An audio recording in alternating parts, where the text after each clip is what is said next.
Hey, gorgeous. If you want success on your fertility journey, you've got to have the mindset for it.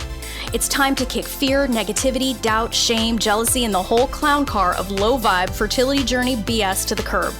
I'm your host, Roseanne Austin, fertility mindset master, former prosecutor and recovering type A control freak perfectionist.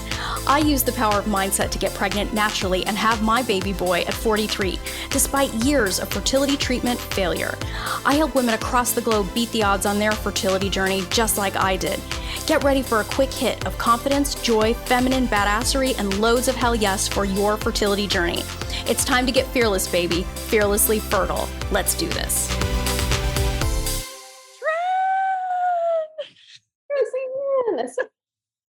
Mama Tran, look at you. Look at how beautiful you look. Oh my goodness. I can barely stand it. Aw, it's been so long since I've seen you. I know. I know. So we'll just jump right in, love. I am just so thrilled that, can you believe we're having this conversation? Yes, but no. It's like surreal. I don't know. Yes, but no. I know what you mean. It's that sort of like, it's at some point I always knew somewhere in my heart that this would happen. And I always imagined, but I can tell you for sure, one thing is true, is that it's so much better than I thought it would be. Yeah. Yeah. So, well, we'll get started by, let's just start the ladies off listening by telling them like a little bit about how you found yourself on this journey. Okay. So a little background. So I met my husband about, yeah, it's been a while. He'd be mad if I don't know for sure, but 2016, we started dating and then, got married. Thought this would be an easy process, have a baby. So we tried a little bit after we got married. A year passed, nothing. And then I started getting really worried. Actually, even a couple of months, like a month or two later, I'm like this stressful person. So I'm like, oh my gosh, something's wrong with me. So then it just started like, coming on. But so then it was about, we got to a year mark and then I had to go see, doctor and see what was wrong. Test came back normal. So we couldn't really figure out, what was wrong with either of us, but I was so sure it's me. It's something wrong with me, like, so, I started going to like, so one thing was the doctor was like, okay, well, maybe it's endometriosis. But like the only way we could tell is to like do surgery. I was like, I'm really not quite like there yet. I think I want to try this on my own, like without surgery yet. And then our commitment to ourselves, like, and to each other, we wanted to do this naturally. And like in our hearts, like this was our decision. And that was just like our path that we wanted to choose. Um, and like it was hard because along the way you're like, well, should I consider something else? Because this isn't what like going the way, you kind of give up on like what your dream of what you want for yourself is. But then I was like, no, like I really want this. So then I started like, I didn't want to do endo. So I started meeting someone to do my diet change and all that. And then I heard your podcast and I saw your book online and I was like, man, I got to read this book. It's very interesting. Usually I'm not like, oh, I found a book online, I'll read it. But I was like, there's something about this that drew me to the book and then to you. And then I listened to your like, all your podcasts and it was just like really cool. So then, I reached out to you and I mean, the process just really changed my life in a way. I mean, it definitely did. Um, Well, and it, how long were you when before you even like came to this idea that mindset could even play a role in this? How long were you trying? um, at that point, it was probably Oh, about a year and a couple months, like year and maybe Mm. 4 months or so. Yeah, Probably felt like 50 years it because I felt know you and how yes. lovably type A you are and like, I know, exactly. I'm such a control freak and like everything's gotta be perfect, something's wrong. So it felt like eternity and it felt like it was never gonna happen. Like mm. never. So yeah. Yeah. Yeah. Well, so, okay. So you started making some diet changes Mhm. and what was that like for you? Cause like, I mean, when we start thinking about, okay, we're wanting to have this baby, we're going to be willing to do whatever it takes to get there. Like, did you do all the crazy like I did? I mean, I started like I cut out gluten, I cut out dairy, like mainly veg. I felt like just a rabbit. Like I eat vegetables mainly, some meat like 3 times a week, gluten, dairy. It's hard like going to a restaurant and be like, what doesn't have gluten or dairy? And like whatever, like have a salad. Like, I mean, there's really nothing. And it's hard like just changing that because you thought you were eating healthy before, but apparently there's like a fertility healthier way and like a list of things to do. So it was really different in eating organic and like doing all that. And then with the person I worked with, there was also the moxa. I tried that and I was like, am I putting in the right place? It was just like you Moxa sticks. I think I have moxa stick trauma, right? yeah, Because I was agonized. I did the same thing that you did where I was like, is it in the right part of my ankle where I'm putting it? Right. yeah. That's David helped me. David is my husband. He helped me with it too. And I was like, I think it's right here. And he was just like, I don't know what I'm doing. I'm like, I don't know, just do it somewhere. I think that's the right place. So right. Well, and for you guys as medical professionals, that probably was yeah. what are we doing? I mean, first, you have an amazing husband to begin with that he even was willing to do the moxa thing. I mean, I think that's pretty awesome. Well, so why don't you tell the ladies listening a little bit about like what what was it about adding this mind piece that caught your attention? Like why was that interesting to you? Um, so like another like I guess like personal thing also. So like me and David are very like Christian got like Catholic, we grew up that way. So faith has always been like a huge thing for him and me, and then especially for me. So this journey has been testing that a lot. And then within that faith, faith in God, but also faith in myself. So that's when I realized like, oh yeah, there I have to have that mindset to like believe not only in God that He's going to guide me through this, but also in myself, because that was not something I ever thought was that missing piece. Because I thought it was just like this physical thing, medically, this is what we're supposed to do, A, B, C, D, like so. It just like never how powerful like your mind and your faith is. Never something that I realized till like this journey, and it's changed everything for me. So Yeah.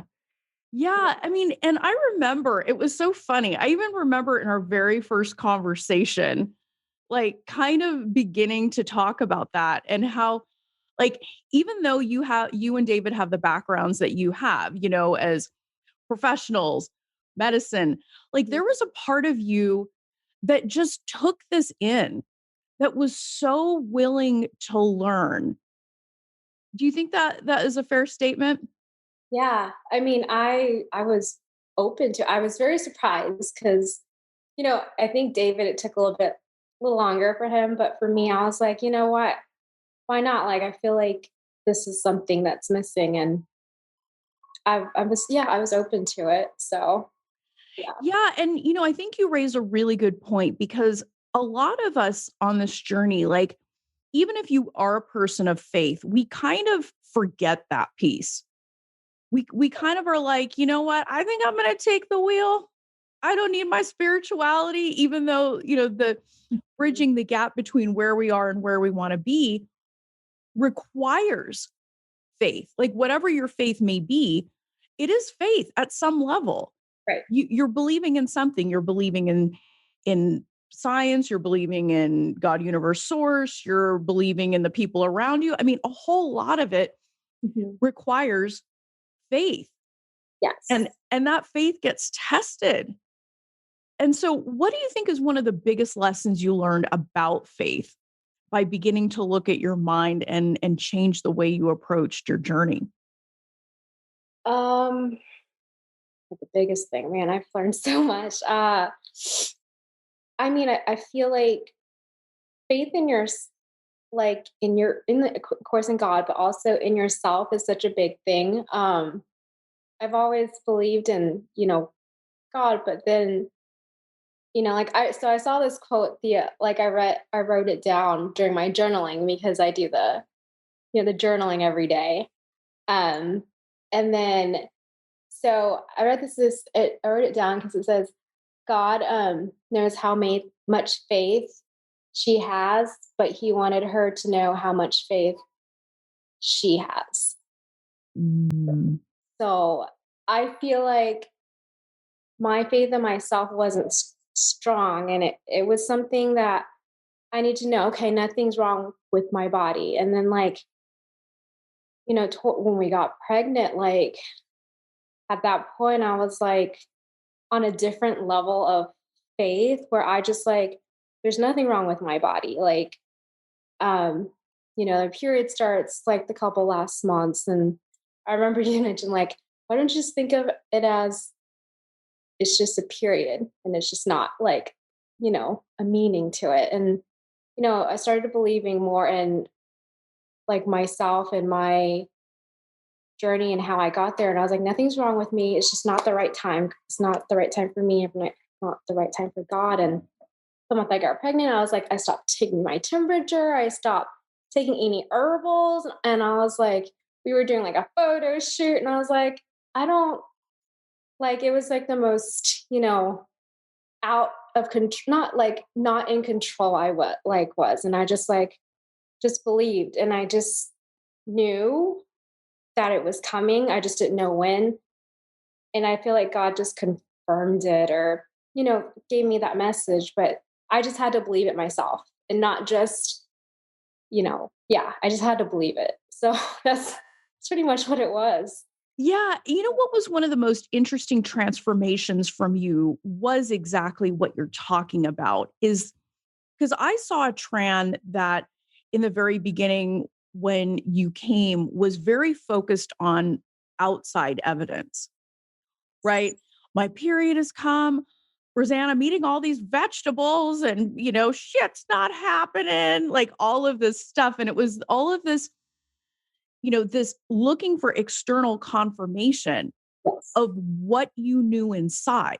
Because that's the one thing that never wavered with you is that you knew being a mom was meant for you.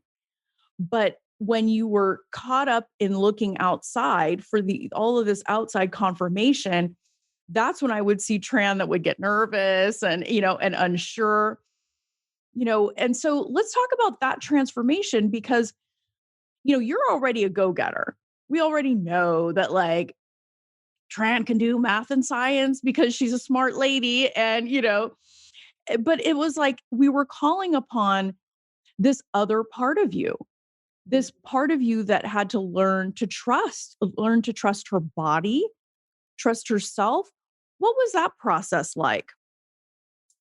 Oh, that took a lot going into my past, going into where it all came from and where I stopped trusting in myself or if I ever did.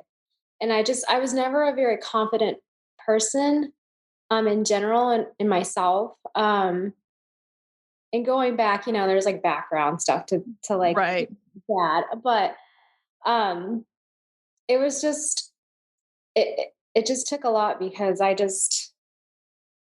um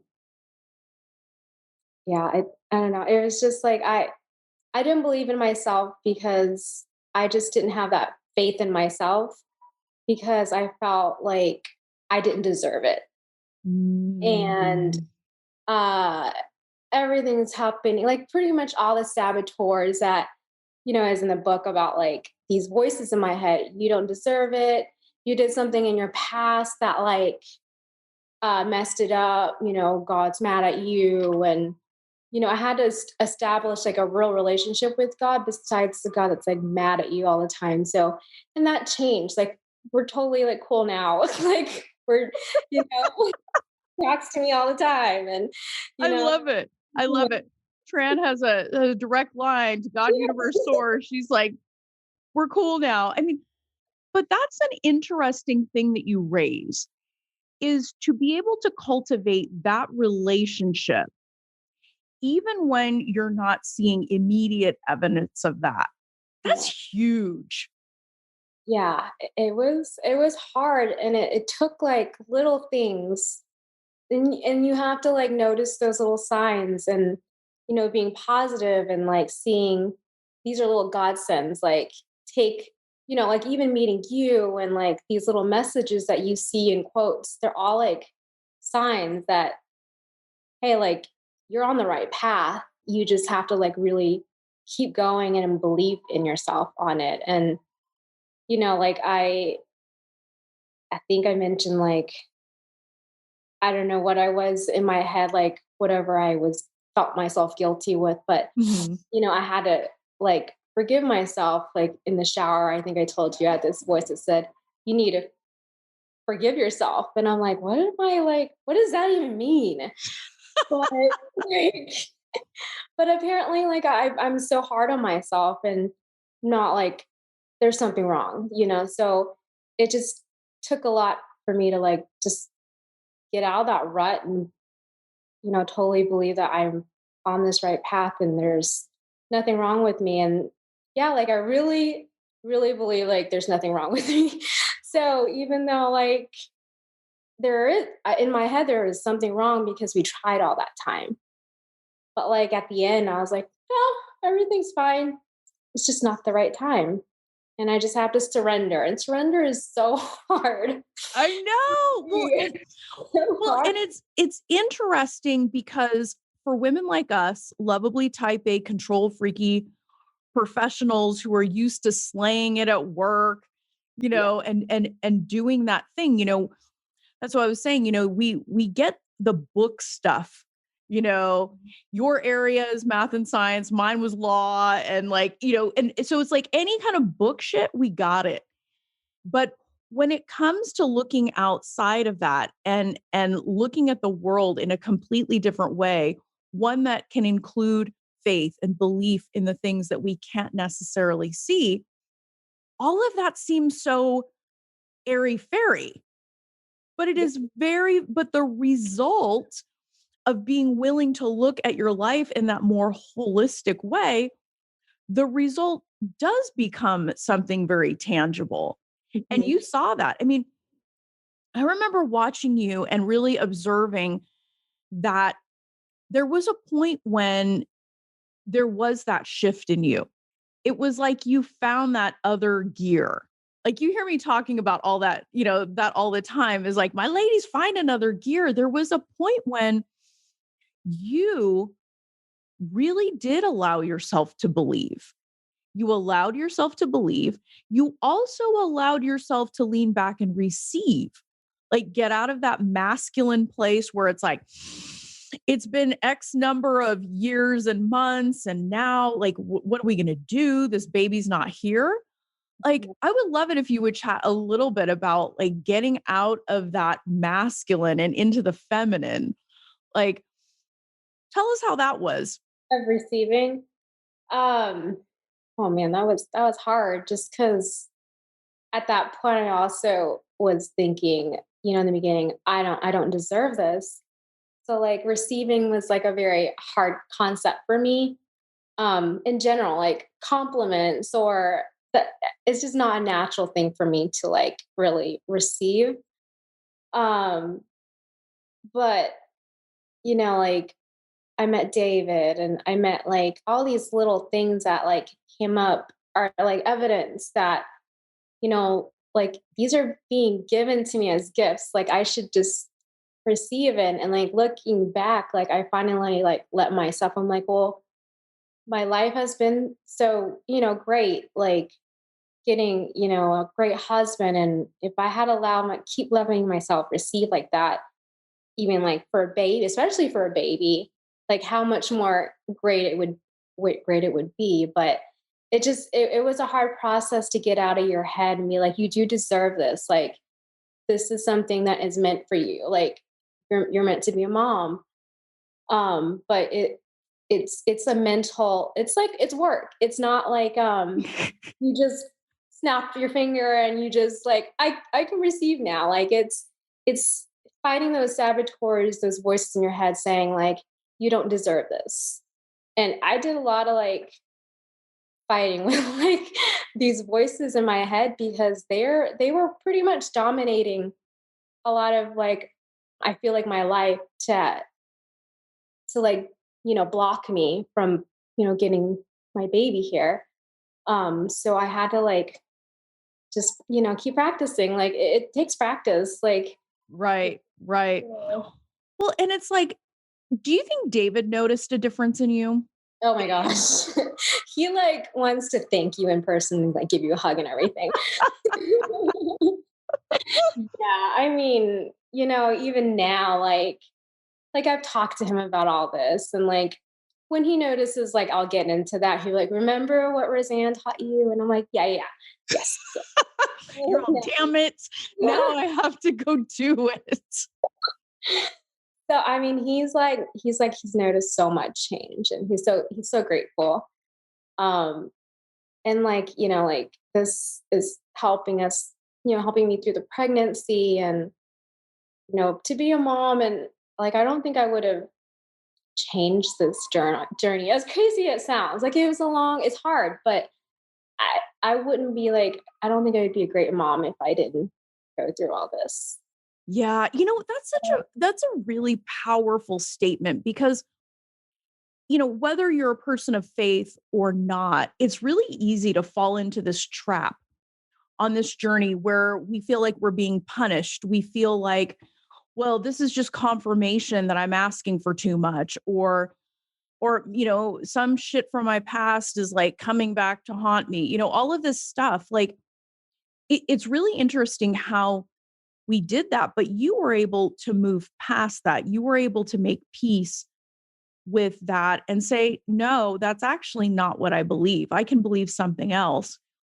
And isn't it funny how when you really onboarded that belief and really started practicing, shit really changed for you, Tran? Yeah, it, I don't know, like I can't even describe it, but letting go is like, and surrender, especially during a pandemic where, I mean, I remember I talked to you about like being so stressed out because like, "Hey, David, you gotta, you know, if there was a shower in the garage, you probably should shower in the garage." Like just like being real like careful and never wanting to leave and the house and we're still being careful, but like a little bit more, laid back on like, oh, let's go do this. And we did like the photo shoot and we did like things that like, and yeah, the photo shoot, I was always thinking, oh, I have to have a child before I could do like a little family photo portrait to hang up. And, in my head, I was like, no, this is our picture. Like we are a family. And then when the baby comes, we can do another one. But just stuff that would hold me back, like be like, oh, you can't do this because so and so, so it just kind of like opened up, and just relaxed a lot more to get to where I am. Well, So you really opened yourself up not only to change a pattern of belief, because like, look, let's be honest, you had a pattern of beliefs that made you very successful as a professional. So it was like that worked in that piece. But in this part of your life, when becoming a mom, you had to learn a different way of thinking and believing because what got you to, your professional status wasn't necessarily going to get you like where you want to be as a mom. It's just different. yes, Do you think that's true for you? definitely. Like what I've how I got to being like professional. It took a lot of hard work, and you can control all that. This baby thing, you cannot control any, like trying to make a baby at all. So like, yeah, I mean, like you kind of know the results. You put hard work into, being a, professional and like getting your degree, like it's attainable if you like put in the hard work. But like, I felt like putting in the hard work, to get to our baby wasn't getting us there, even though I was doing everything I thought perfectly. Like I was like, I thought we were timing everything perfectly. Like, but why is it not getting me there? So it's such a different approach. And like this time, it's a lot of like, receiving, like you said, and surrendering is actually such a big thing. And just to know that like it's going to happen. But it's so, yeah, such two different approaches. Right. Well, and it's funny because as a woman of faith yourself, it actually is even more in alignment with faith to believe in that which we can't see. It's Right. a really interesting example of that. And it's so funny because you've mentioned it. So you're pregnant. Um, I would love if you would share a teeny bit of that story because I remember it was pretty close to Christmas and I got the coolest, like you can tell them. You can tell them how that went down, but Okay. I love the story. So yeah, I mean, November just flew by. So I remember the day, it was like in early December, and David's friend had just announced that they were pregnant. Um, and like that saboteur in me is like, oh, great. But then I was like, no, no, no. We gotta like, like I could have a blessing right now. Actually, I'm gonna go take a pregnancy test right now. So I went to take a pregnancy test, and it was positive. And I got this onesie for David since September that I've been saving. And it says like, grab my bottle. I'm gonna watch daddy or football with daddy because David's like a huge sports guy. So like in my head, when I took that test, like I've taken a bunch of tests, and like in my head, like I kind of knew.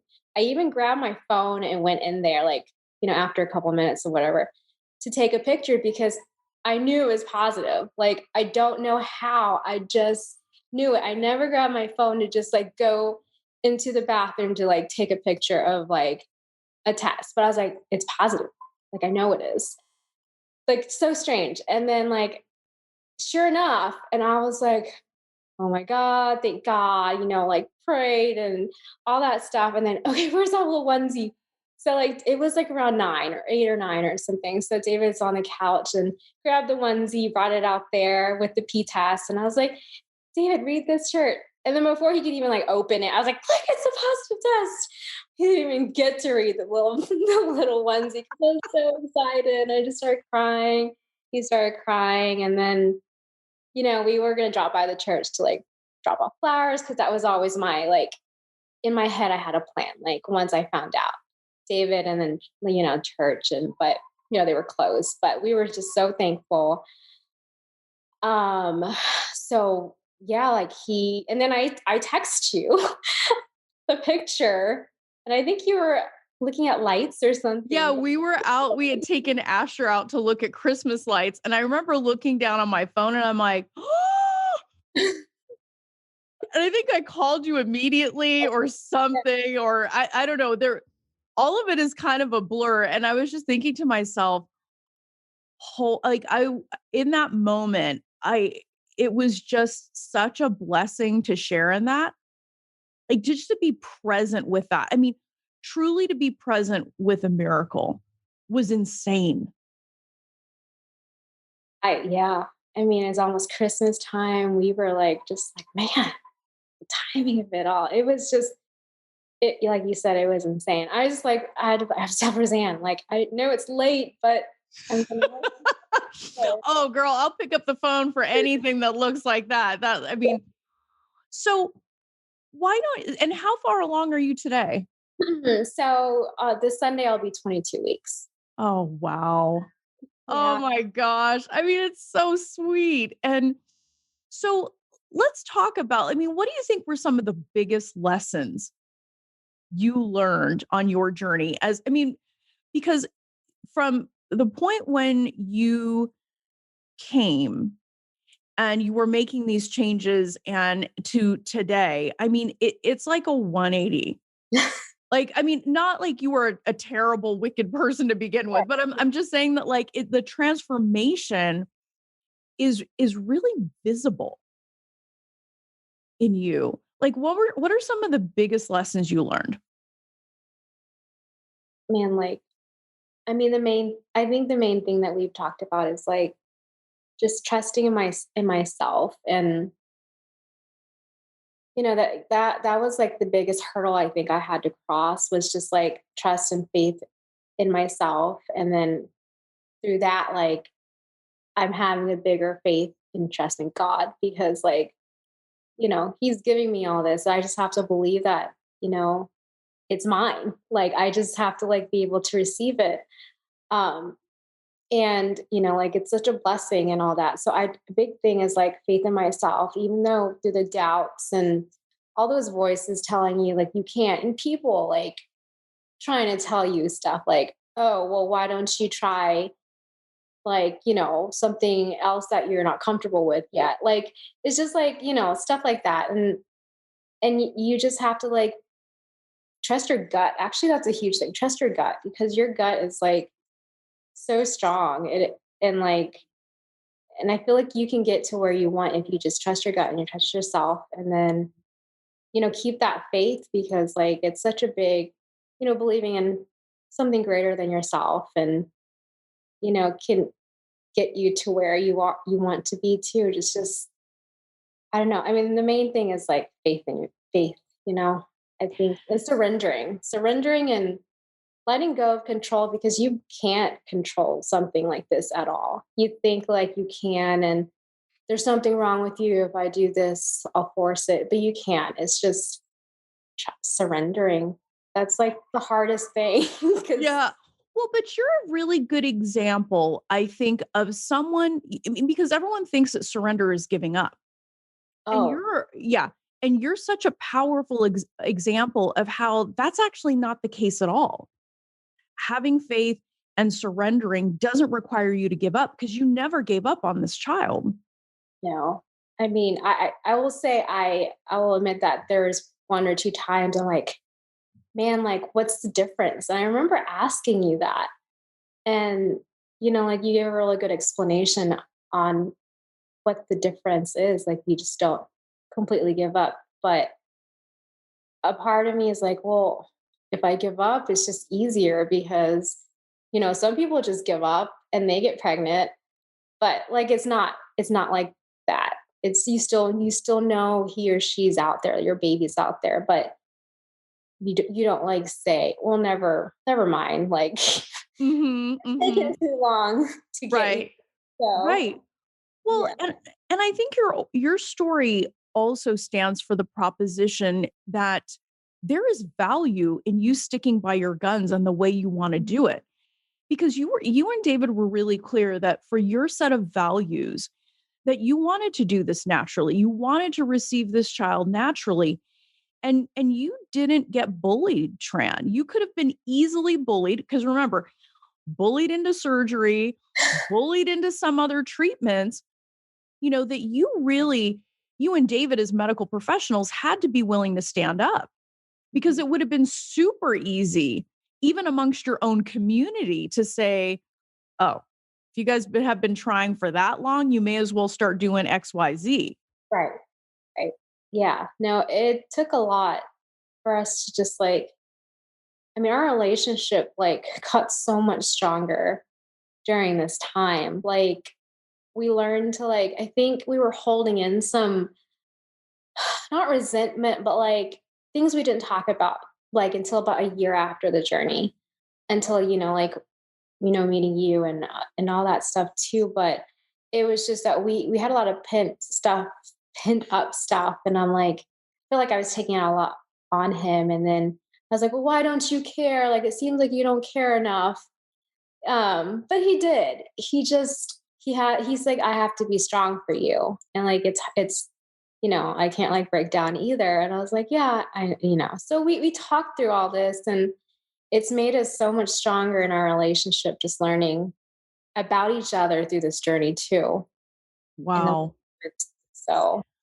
So, I mean, if my calculations are right, it's like in a year or less, you changed your attitude about yourself. You changed the way you think about this process. You figured out how to not be bullied into anything. You became very discerning. You learned to surrender. You learned to trust yourself. And you're pregnant and your relationship got even better. That's a pretty darn good, that's a lot to accomplish in a year or less. Yeah. I can't. Wow. Wow. Great. Yeah. So what's one piece of advice that you would share with women listening who have a belief that they want to do, like something's telling them in their gut, they want to trust themselves. They want to give themselves a chance to really stand by what they feel in their heart about how their baby's going to come. Like, what's a piece of advice you would give them? To not give up on yourself, pretty much. As hard as it seems, as hard as you think your body's failing you, or, just go with your gut, because your gut will get you to your baby, as crazy as it sounds. But like, I mean, here I am. And like, I feel like your gut is such a strong thing to follow. And, if you keep believing it, and that baby's there waiting for you, you just gotta like keep going and, just believe it. I mean, no matter what the timeline is. And it's very hard to like be like, well, I already set this timeline for myself, but I mean, you just don't know. Yeah. No. So I say, yeah, I mean, trust your gut, have faith in yourself, have faith in, God, or whoever, you feel, is helping you through this process, people around you. And, but mainly like trust your gut, because it's telling you that for a reason, something for a reason. And your baby's waiting. It's just, he or she's just kind of like taking its time. But yeah. Well, yeah. I mean, I'm so appreciative of you, Tran, and you sharing your truth, because it is a perfect combination of, you did all the physical things you knew to do to take good care of yourself, to support that part of the process. But you also brought this intangible part, your faith, your trust, your belief. And when you brought those things together, look at you. Look at you, Mama Tran.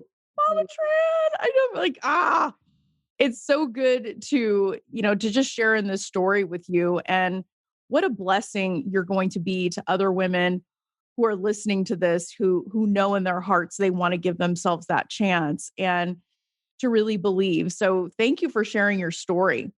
Yeah, you're welcome. I'm glad to be here. I was like, one day it's going to happen and I'll be talking to Roseanne. And here we are. Here we are. Yeah. Oh, that's awesome. Thank you, Tran. Well, thanks for letting me share. Love this episode of the Fearlessly Fertile podcast? Subscribe now and leave an awesome review. Remember, the desire in your heart to be a mom is there because it was meant for you.